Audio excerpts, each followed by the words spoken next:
नमस्कार, नीमच टुडे में आपका स्वागत है। जगह वही है, स्थान वही है, बस तारीख अलग है। जिस मंच से 2 दिन पहले कमलनाथ धाड़ कर गए थे, उसी मंच पर 2 दिन बाद राजनाथ सिंह ललकारेंगे। राजनीतिक मुद्दा है, एक तरफ कमलनाथ का दौरा खत्म हुआ है, दूसरी तरफ भाजपा की जन आशीर्वाद यात्रा यहाँ पहुँचेगी और इसी जन आशीर्वाद यात्रा को लेकर भाजपा व्यापक तौर पर तैयारी कर रही है। जगह जगह होर्डिंग, बैनर, पोस्टर लगा दिए गए हैं और इस जन आशीर्वाद यात्रा में भाजपा के कद्दावर नेता और रक्षा मंत्री राजनाथ सिंह नीमच आ रहे हैं। इस पूरी तैयारियों को लेकर हमारे बीच है नीमच विधायक दिलीप सिंह जी परिहार। भाई साहब, आपका नीमच टुडे में स्वागत है। नमस्कार आकाश जी। मंच वो है, नेता अलग है, पार्टी अलग है, क्या माहौल कांग्रेस से ज़्यादा होगा, क्या कहेंगे आप? भाजपा का माहौल हमेशा ज़्यादा ही रहता है। आप देख रहे होंगे कि मध्य प्रदेश में चौथी बार कमल खिला है और देश में नरेंद्र मोदी जी के नेतृत्व में दूसरी बार अभी सबका साथ, सबका विकास, सबके विश्वास के साथ सरकार चल रही है, जो लोक कल्याणकारी है और भारत का सम्मान पूरे विश्व में बढ़ा रही है। तो निश्चित ही जो नीमच की जनता है, जो परख पाँव बिछाकर जन आशीर्वाद यात्रा को सम्मान करने के लिए, उनका आशीर्वाद देने के लिए जनता आएगी। आप अपने आँखों से देखना कि जब यहाँ पब्लिक आएगी तो निश्चित ही आपको ये लगेगा कि वहाँ जो मतदाता है, जो नेतृत्व करता है, जो युवा मोर्चे का कार्यकर्ता है, जो हमारे भारतीय जनता पार्टी का कार्यकर्ता है, वो हमारे आशीर्वाद दाताओं को निकाल कर लाएगा। और हमारे राजनाथ सिंह जी जो हमारे राष्ट्रीय अध्यक्ष रहे हैं, अभी रक्षा मंत्री है, जिनके नेतृत्व में यहाँ सीआरपी में करोड़ों रुपए का उन्होंने विकास किया है, और वो रक्षा मंत्री जी इस यात्रा को, जन आशीर्वाद यात्रा को यहाँ से हरी झंडी बताएंगे।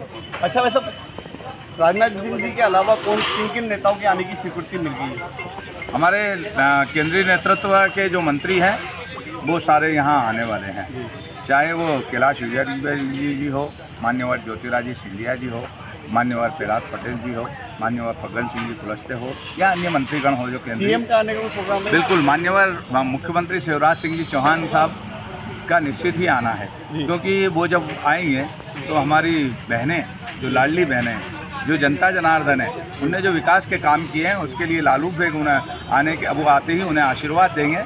निश्चित ही मुख्यमंत्री जी आएंगे और इस जन आशीर्वाद यात्रा में जनता का आशीर्वाद प्राप्त करेंगे। कांग्रेस की रैली में जिस तरह से भीड़ आई, एक दबाव आप पर भी है और पार्टी पर भी है कि उससे डबल होना चाहिए मामला। हम किसी से तुलना नहीं करते ये। और भारतीय जनता पार्टी आज आप देख रहे होंगे कि लोगों के दिलों में राज करती है, और भारतीय जनता पार्टी के ये नीमच विधानसभा के कार्यकर्ताओं को पाथे देने के लिए आ रहे हैं हमारे केंद्रीय प्रदेश के नेतृत्व। फिर उसके बाद वो जावत जाएंगे, फिर मनासा जाएंगे, फिर गांधी सागर जाएंगे, मंदसौर जिले में प्रवास करेंगे। तो ये नीमच तहसील की यहाँ की यात्रा है और इस यात्रा में उनकी संख्या से हमारे यहाँ डबल ही संख्या आएगी। आप देख रहे होंगे हमने टेंट बढ़वा भी दिया है और टेंट बढ़वा के सारी व्यवस्था करी है।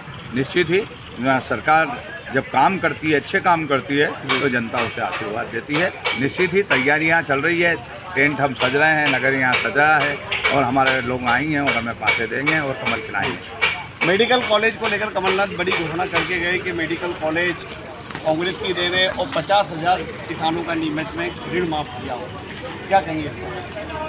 कमलनाथ जी ने पहले भी आए थे, झूठी घोषणाएं करके गए थे। उनके राष्ट्रीय अध्यक्ष जी भी आए थे, 1, 2, 3, 4, 5, 6, 10 दिन में कर्जा माफ। क्या हुआ? क्या आपको बेरोजगार होंगे, आपके यहाँ कोई काम करते होंगे, उनको भत्ता मिला क्या? कहीं दूध उत्पादन वालों को 5 रुपये एक्स्ट्रा दिया क्या?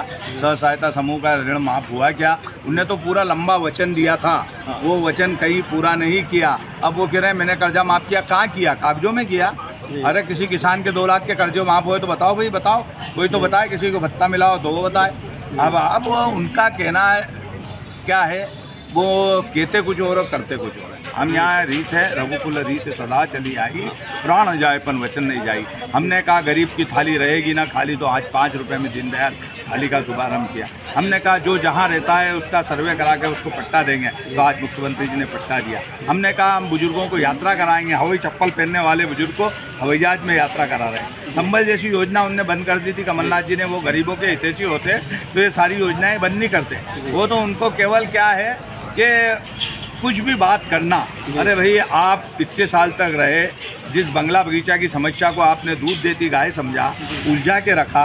भारतीय जनता पार्टी की सरकार है, मुख्यमंत्री जी आए, नगर पालिका अध्यक्ष थे ये पप्पू जी, मैं था विधायक, सांसद थे सुधीर गुप्ता जी, हम गए कैबिनेट की बैठक बुलाई, हमने समस्या का निदान किया और विकास हो रहा है। आज मूलभूत सुविधाएं मिल रही लोगों को, छोटे प्लाट वालों को आधिपत्य मिला है, व्यवस्थापन हो रहा है। अगर कहीं छोटी मोटी अटकी भी मामला तो वो भी हम ही हल करेंगे।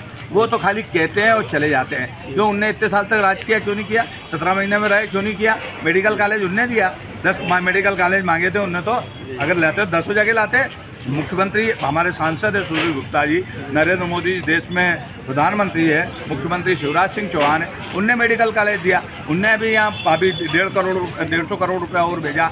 यहाँ उनने न्यायालय की बिल्डिंग दी, उनने क्या जिला कलेक्टर बनाया, हमने बनाया। यहाँ पानी का पानी, गांधी सागर का पानी हम ला रहे हैं। भारत स्वतंत्र होने के बाद कांग्रेस ने 50-55 साल तक राज किया, गांधी सागर का पानी तो वही था ना, क्यों नहीं लेके आए? गांधी सागर का पानी पानीदार मुख्यमंत्री ला रहा है, नरेंद्र मोदी जी ला रहा है। तो हम जो कहते हैं वो करते हैं। एक चीज़ आज यहाँ बहुत अच्छी है, कांग्रेस में विधानसभा के बहुत सारे दावेदार हैं लेकिन साथ खड़े नहीं रहते हैं। भाजपा के नीमच के 2 बड़े दावेदार हैं, एक विधायक है, दूसरे नगर पालिका अध्यक्ष, और दोनों तैयारी में जुटे हुए हैं। हमारे बीच पप्पू जी क्या कहेंगे सर?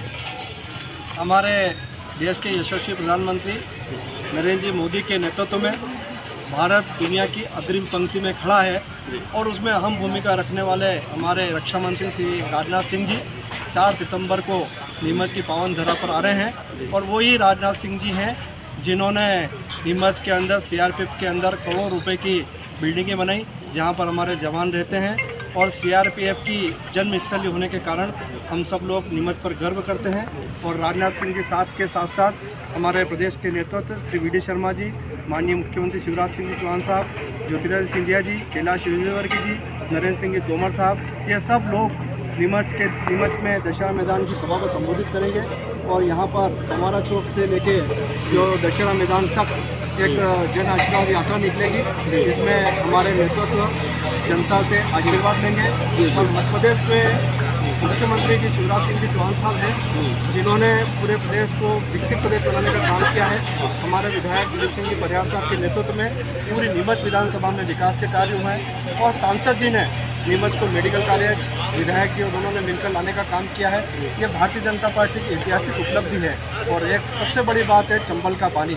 जैसा कि अभी विधायक जी ने बताया, चंबल का पानी 55-60 सालों में कांग्रेस ने उस दिशा में कोई काम नहीं किया, लेकिन आज चंबल का पानी गांव-गांव में पानी पीने की व्यवस्था भी करी है और किसानों को फसल लेने का काम भी भारतीय जनता पार्टी ने किया है। भारतीय जनता पार्टी जो कहती जो करती है। और आपने अच्छा सर, ये क्या ना, कल कांग्रेस के कार्यक्रम में देखा गया था कि उनके सारे दावेदारों ने शक्ति प्रदर्शन किया और यहाँ पे नीमच मना था और जावत, तीनों में भाजपा के कई दावेदार हैं। क्या ऐसा कोई शक्ति प्रदर्शन संगठन के सामने हो रहा है? हम 2 ही कमल के लिए शक्ति प्रदर्शन कर रहे हैं कि कमल खिलेगा। हमारे जो भी दावेदार हैं वो कमल खिलाना चाहते हैं। भारतीय जनता पार्टी जो कमल जिसको देती है हम उसका कमल खिलाते हैं। बीच के कालखंड में आपने देखा होगा 25,000 वोटों से मुझे जनता ने जिताया था। माननीय कुमान सिंह जी शिवाजी को भारतीय जनता पार्टी ने कमल दे दिया, हम उनके पीछे चल दिए। तो ये तो हमारे यहाँ रीत है कि हम सबको साथ लेके चलते हैं, सबका साथ, सबका विकास, सबके विश्वास के आधार। तो निश्चित ही कांग्रेस में जो माहौल है दावेदारी का वो माहौल नजर नहीं आएगा। वो माहौल नज़र भी नहीं आएगा, क्योंकि किसानों की आय 2 गुना किसने करी? कृषि मंत्री माननीय नरेंद्र सिंह जी तोमर साहब और कमल पटेल जी ने। तो वो माहौल तो उन्होंने कुछ किया ही नहीं कभी। अगर कुछ किया होता तो बात कर सकते थे। वो केवल आपने देखा होगा उनके पोस्टर फट रहे थे, एक दूसरे के पोस्टर फाड़ रहे थे। ये संस्कृति हमारे यहाँ नहीं है। हम इन पोस्टरों की राजनीति नहीं करते। आपने देखा होगा हमारे यहाँ जितने भी लगाए सिंपल तरीके से, बिल्कुल हमारे बड़े नेताओं के फोटो लगाए हैं, सब साथ में, तीनों पोस्टरों में सब लोग साथ में नजर आएंगे हमने। लेकिन उसे ये लोकतंत्र का हिस्सा बता रहे कि कांग्रेस में हर पार्टी के हर नेता को बोलने का हक है, वो अपनी बात रखता है, इसलिए दावेदारियां खुलकर होती है, जबकि भाजपा में संगठन का डंडा चलता है। भारतीय जनता पार्टी अनुसूचित पार्टी है। हम राष्ट्रीय स्वयंसेवक संघ के स्वयंसेवक हैं और हम राष्ट्रीय विचारधारा को लेकर काम करते हैं। और पार्टी संगठन जिसको जो दायित्व सौंपता है वो ईमानदारी और निष्ठा से पूरा करने का काम करता है। यह भारतीय जनता पार्टी की खूबसूरती है। आज राष्ट्रीय स्तर पर भारतीय जनता पार्टी के कार्यकर्ताओं की संख्या दुनिया के सर्वाधिक पार्टियों के कार्यकर्ताओं की संख्या से अधिक है। सबसे बड़ी पार्टी भारतीय जनता पार्टी है। तो यह संगठन ऐसे नहीं खड़ा हुआ है। यह संगठन अपनी विचारधारा और अपने अनुशासन के बल पर आज यहाँ तक पहुँचा है। और जो कार्यकर्ता है वह भारतीय जनता पार्टी की रीढ़ की हड्डी है। आज कोई भी जनप्रतिनिधि बनता है, कार्यकर्ता उसके लिए काम करता है। और आप बैनर पोस्टर की बात कर रहे हो तो माननीय विधायक जी यहाँ के जनप्रतिनिधि हैं, तो निश्चित रूप से उनका दायित्व भी है कि जो भी अतिथि आ रहे हैं उनका द्वारा उनका स्वागत हो रहा है, तो ऐसा माना जाएगा कि पूरी विधानसभा की तरफ से पूरा स्वागत हो रहा है। ठीक ठीक, धन्यवाद। तो आप थे नीमच के विधायक और नगर पालिका अध्यक्ष, जो कि नगर पालिका पूर्व अध्यक्ष, जो कि कल होने वाली सभा को लेकर तैयारी कर रहे हैं। आप देख सकते हैं कि यह मंच पहले कांग्रेस के लिए बना हुआ था और कमलनाथ यहाँ से धाड़े थे। अब 4 तारीख को राजनाथ सिंह ललकारेंगे। नीमच टुडे के लिए राकेश सोन की रिपोर्ट।